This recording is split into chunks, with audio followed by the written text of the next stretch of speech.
This video will examine the journey of a raindrop from Humber Parking Lot 5 to Lake Ontario and back to campus. First, the raindrop falls on Parking Lot 5. Next, the raindrop travels from the parking lot into a catchment and retention pond called Canoe Pond. Sediment is allowed to settle here, and then overflow water drains into the Humber River. Next, the raindrop travels into the West Humber River. The Humber River drains into Lake Ontario near Sir Casimir Gzowski Park.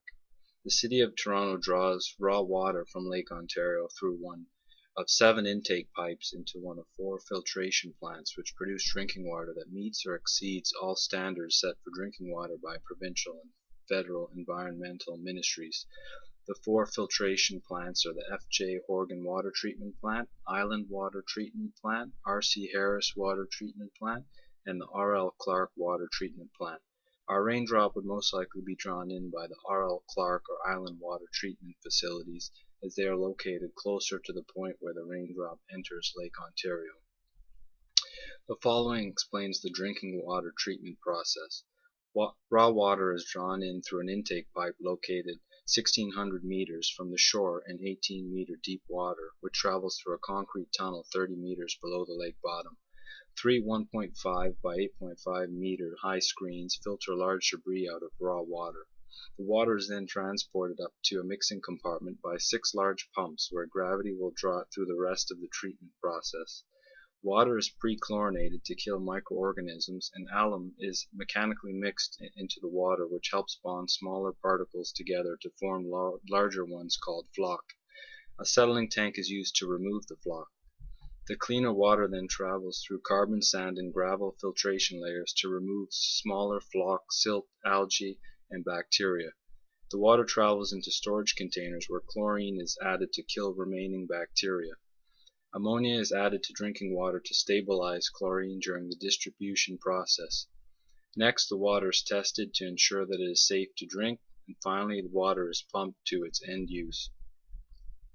After water is treated, it is pumped through piping by 120 centrifugal pumps with capacities varying from 1.5 megaliters per day to 180 megaliters per day.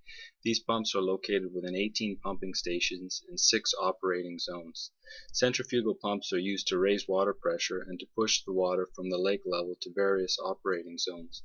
The water system pressure in each zone ranges from 275 kilopascals to 793 kilopascals. The average quantity of drinking water pumped each day is 2,900 megaliters. Transmission mains up to 2.3 meters in diameter and 510 kilometers long carry water from pumping stations to 10 ground level reservoirs, 4 elevated storage tanks, and local distribution system supply points. The majority of the pipes are composed of steel, are lined with cement mortar, and encased in concrete.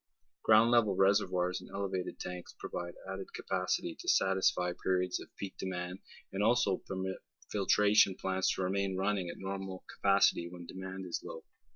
Elevated storage tanks are also necessary to provide an adequate flow rate and pressure for fire emergencies. A total of 208 megaliters of in-plant storage is also provided by the Scarborough pumping station and the 4 previously mentioned water treatment plants. Distribution mains, approximately the size of a watermelon, send water from reservoirs back to Humber's water fixtures. The whole process is monitored by a computerized process control system which is overseen by a pumping control officer and located at a transmission control center. The transmission control center is located at the high-level pumping station.